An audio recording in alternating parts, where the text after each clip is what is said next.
Very informative. Cyber law, medyo ano pa siya, eh, medyo bago pa sa ano, sa larangan ng ano, legal profession.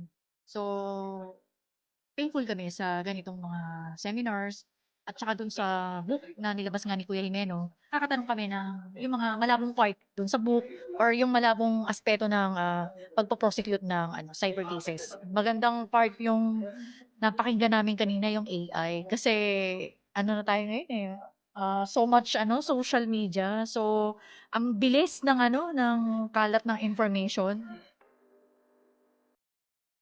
Gano'n pa man, dapat alam mo rin yung law na 'to kasi nga, 'pag dumating sa'yo yung pangyayari na dapat, i-apply yung cyber law, hindi man sa akin or baka may lumapit sa'yo, kamag-anak ko, kliyente mo, at least, hindi ka, anong tawag nito, hindi ka maliligaw sa dapat ipayo at sa dapat gawin.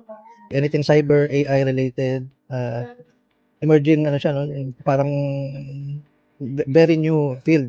Kumbaga, sa ngayon pa nga, sa ngayon na dine-develop pa rin siya.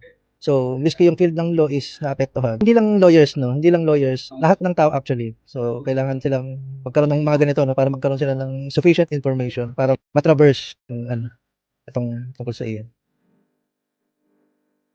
Ano yung particular is, next book launching, I heard meron pa daw next August. Thank you po kasi ngayon sa pag-invite sa'min for today's, book launching. More to come. Sabi ni Kuya Tony, meron pa raw second book launch. Sana ma-invite po ulit kami.